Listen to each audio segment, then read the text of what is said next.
Welcome! Today I will be talking about alternatives to mergers and acquisitions. Lots of my clients ask me, well, but what's the alternative then? I mean, if a merger and acquisition, the rate of unsuccess is so high, what can we do?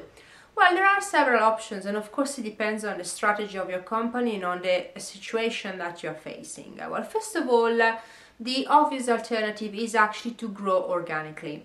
For example, in a previous video I made the example of the British company that wanted to expand in China, and one of the alternatives could have been basically to grow organically little by little and basically avoid having to merge or very likely acquire a company in the local market. So of course it will take more time, but it's not necessarily a bad choice because the fundamental problems with the mergers and acquisition are usually the integration stage. That's actually when things go very, very wrong. If I grow internally and organically, I don't have basically to integrate anything. Of course, there will be some other challenges, but for example, I don't have to integrate another culture. I don't have to take, for example, a gamble on the profitability of the target. So this is actually one of the options that can be considered. Another option that can be considered is restructuring or basically divestiture. We can talk about downsizing, and it's actually when the company decides to restructure, actually to divest a part of the business that is not profitable, so they downsize, they shrink in size, or there is also downscoping. So basically it's a divestiture of the part of a business that is not considered core any longer. So for example, it could be that the market has moved on. So let's pretend that the company was set up in the 80s and they were manufacturing TVs and videotapes, recorders. And nowadays, if you go into a shop and look for example, a videotape recorder, you will not stand a chance unless you go to an antiques. So for example, now that we have moved on to for a digital recording and to Blu-ray and so on and so forth, a company that basically will look at divestiture can actually look at the downscoping of, for example, the part of the business that is manufacturing videotape recorders. Of course, this is an extreme example, it's usually not so black and white, but again, it's part of the strategy and it's something that has to be taken into consideration. Another opportunity is given by the joint ventures or strategic alliances. The great thing of this is that this option is that basically, again, the integration phase is going to be avoided, and that's because basically usually there are two companies that can take advantage from each other. So for example, a company wants to enter in a new market, or for example they want to use the technological knowledge of another company in producing a specific product.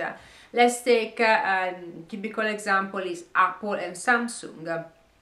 Notwithstanding the two companies were separate and they are still separate, basically they had an agreement whereby Samsung was manufacturing some of the components and the products on behalf of Apple, and actually they were sold under the name of Apple, even though of course Samsung was carrying out the job for them.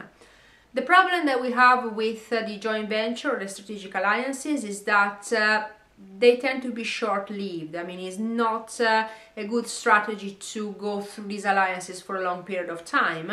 And that's because, of course, when you enter into an agreement with another company, there will be some loss of knowledge, of intellectual property. If we think about the example of Apple and Samsung, well, of course, Apple had to disclose some information to Samsung in order to allow Samsung to create basically their own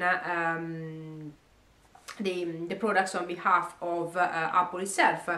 Nowadays, Samsung has got the Galaxy 3 phone. So of course there will be a lot of legal requirements with regards to non-disclosure agreement, etc. But again, joint venture can be fantastic choices, but usually they are short-lived. Another option that unfortunately not many companies consider is not to do anything at all. So because doing nothing. Especially when new senior managers are appointed in companies, they want to put their mark. They have to show the shareholders that they've done something. And what they do, that they always tend to shake things up a little bit. And mergers and acquisitions actually usually are the one of the preferred options, because it is perceived as a decision that can create value very quickly, even though that's actually not the case. So lots of time, even though the signs are not very good, the senior executive decide to go ahead anyway, because they want basically a quick return. But if we look at the results of most of the mergers and acquisitions in the 80s, in the 90s, well, actually it would have been better for a lot of the senior executive actually not to go ahead, literally not to do anything, and actually to let the deal go, because there were not the requisites basically to make it successful.